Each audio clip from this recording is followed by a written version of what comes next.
राधे राधे महाराज जी। महाराज जी, आपके चरणों में कोटि कोटि प्रणाम। महाराज जी, भक्ति की प्रारंभिक अवस्था में हमें किन आचरणों को छोड़ना चाहिए और किन आचरणों को पकड़ना चाहिए?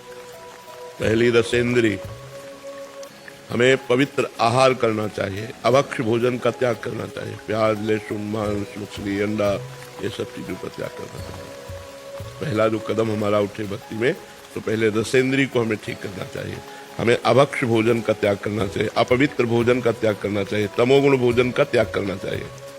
अब इसी में अगर आप बहुत सात्विक भोजन पाएंगे तो जल्दी आपके अंदर भगवान के प्रति प्रियता जागृत होगी। अगर रजोगुणी तमोगुणी पाएंगे तो ये विक्षेप डालेगा, भजन नहीं होने पाएगा। इसलिए पहले रसेंद्री को, इसमें एक इंद्री है कर्मेंद्री, वाक इंद्री, जबान। मुख में दो इंद्रियां हैं, एक ही। जैसे रसेंद्री है तो जबान से रस का स्वादन करते हैं और जबान से बोलते भी हैं, तो इसमें वाकेंद्री भी है। तो हमें वाकेंद्री को संभालना है कि कठोर किसी के प्रति वचन, गाली, हृदय में दुखने वाले वचन, असत्य झूठ वचन, हमको इनसे बचना है। रसेंद्री भोजन पवित्र और वाकेंद्री वाणी पवित्र। वाणी एक अमोल है, जो कोई बोले जान, हे तराजू तौल के तब मुख बाहर आन। पहले हृदय में विचार करके हम बोले, किसी को दुख ना लगे, किसी के हृदय में चोट ना पहुंचे, क्योंकि बाहर की चोट की तो दवा है, लेकिन वाणी से मैं ऐसा बोल दिया किसी का हृदय जल गया तो वहां भगवान बैठे हुए हैं, फिर ठीक नहीं है। तो हमें वाणी को बहुत संभालना है। असत्य, कठोर, दुखद, झूठ वाले, प्रपंच, छल कपट वाले वचन हम ना बोले, क्योंकि हम भक्त हैं, हम भक्ति के मार्ग में चलते। सीधे सरल निश्चल वचन बोले, प्रिय वचन बोले, हितकर वचन बोले। अब हमारी आती है नेत्रेंद्री। तो नेत्रेंद्री से हम किसी के दोष दर्शन न करें।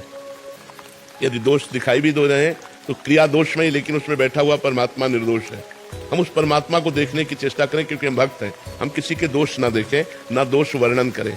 दोष वर्णन करने से निंदा हो जाती है, दोष देखने से हमारा हृदय अपवित्र हो जाता है। और नेत्रेंद्री से, जिससे मोबाइल में गंदी बातें न देखें, प्रपंच की बातें न देखें, हमें इनसे सब बचना चाहिए। अगर हम भक्ति करना चाहते हैं, हम सीरियल देखेंगे, हम नौटंकी नाटक देखेंगे, सिनेमा देखेंगे, गंदी पिक्चर देखेंगे, गंदी बातें देखेंगे, तो हमारा मन गंदगी पकड़ेगा, तो भगवान की तरफ नहीं चल पाएगा। तो हमें अपनी नेत्रेंद्री को बचाना है। फिर हमारी आती श्रवणेंद्री, हम इससे अच्छी बातें सुने, भगवान की चर्चा सुने, भगवान की कथा सुने, दूसरों का मंगल करने वाली बात सुने। जहां दूसरे की निंदा हो रही हो वो न सुने, जहां दूसरे के दोष वर्णन हो रहे हो वो न सुने, और प्रपंच की बातें न सुने। यदि हम अपनी नेत्रेंद्री, रसेंद्री, वाकेंद्री और श्रवणेंद्री इनको संभाल पाए तो इन्हीं से हमारा मनन होता है।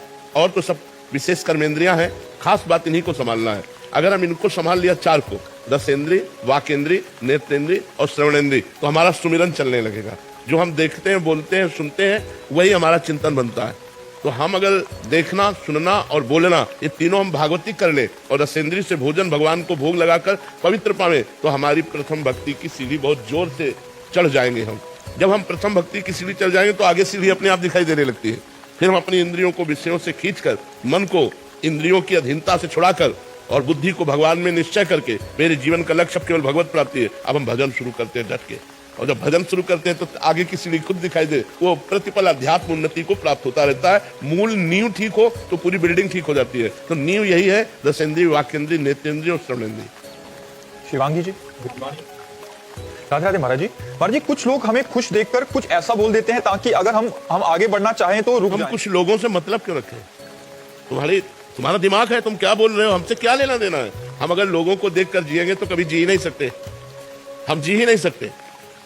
अगर चार लोग आपको अच्छा बोलेंगे तो चार लोग आपको बुरा भी बोलेंगे, उनकी खोपड़ी है, उनका दिमाग है, वो तुम्हें बुराई देख रहे हैं। तो हमें चाहिए कि लोगों से मतलब नहीं रखना चाहिए।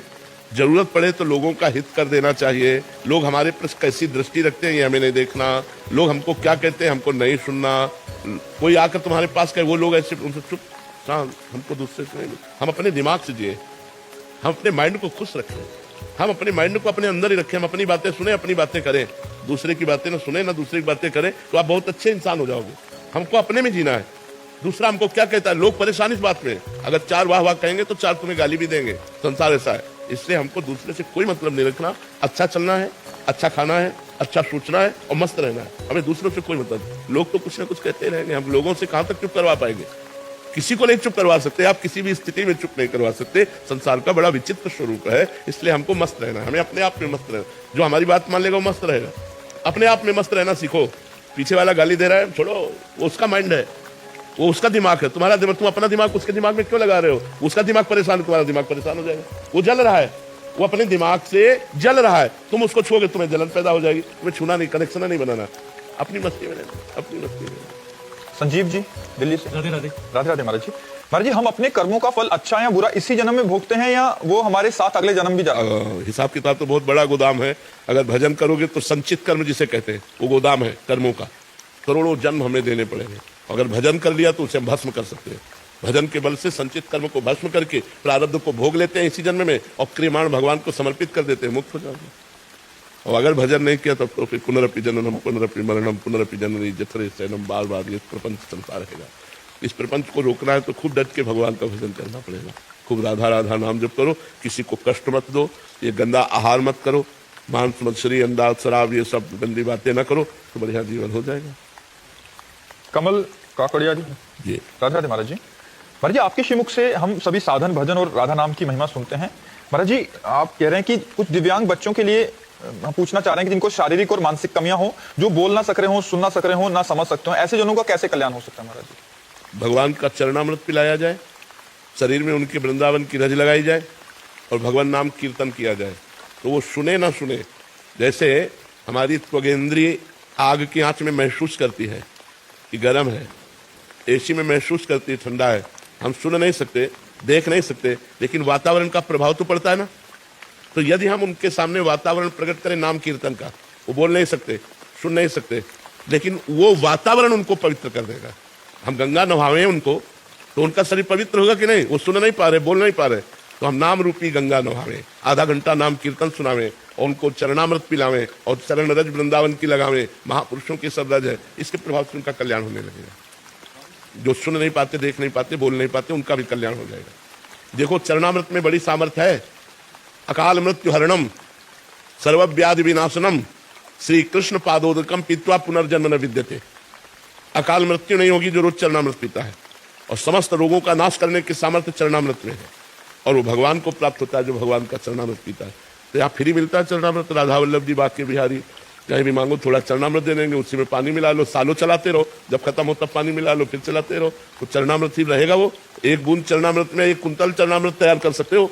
मान लो थोड़ा चरणामृत है, उसी में जल मिला दिया तो चरणामृत पिलाओ, वृंदावन की रज ले जाओ, थोड़ी रज लगा दो, आधा घंटा राधा नाम कीर्तन उनके लिए करो, मंगल हो जाएगा। राहुल सिंह जी दिल्ली से। राधे राधे। महाराज जी, अगर हम किसी को पैसे देते हैं और वो उन पैसों का शराब या मांस मछली खाता है तो हमें पाप लगेगा? बिल्कुल लगेगा, बिल्कुल लगेगा, अवश्य लगेगा। हमको इसीलिए पात्र देख करके पैसा देना चाहिए। हम निषेध करते हैं पैसा देना। आप उसको भोजन दे सकते हैं, आप उसको वस्त्र दे सकते हैं, औषधि दे सकते हैं, लेकिन तो हमको ऐसे पैसा बहुत जैसे गौशाला है, संतशाला है, जहाँ संतों की सेवा होती है, जहाँ गौओं की सेवा होती है, या ऐसी जगह जहाँ मरीजों को फ्री दवाएं दी जाती हैं, हम अपना चाहे 100 रुपया ही हो और ऐसी जगह डोनेशन दें जो मिशन है, बड़े बड़े मिशन है, ऐसे मिशन है जो ईमानदारी से सेवा करते हैं। तो हमको चाहिए इन मिशनों में सेवा देनी चाहिए, या जहाँ संतों की सेवा हो रही, जहाँ गौओं की सेवा हो रही, ऐसी जगह जान बूझ करके समझ करके हमें पैसा देना चाहिए कि हमारे पैसे का दुरुपयोग नहीं होगा, बहुत सावधानी से। तो जैसे जहाँ जिस भाव से हम पैसा देते हैं उसी भाव से हमारी सेवा पहुँचनी चाहिए। अगर हम ऐसे पैसा तो फिर वो गलत भी प्रयोग होता। हाँ, जरूरत हमारी समझ में आ गई तो उसकी व्यवस्था जरूर कर देते। तो बहुत संभल कर पैसे का दान करना चाहिए।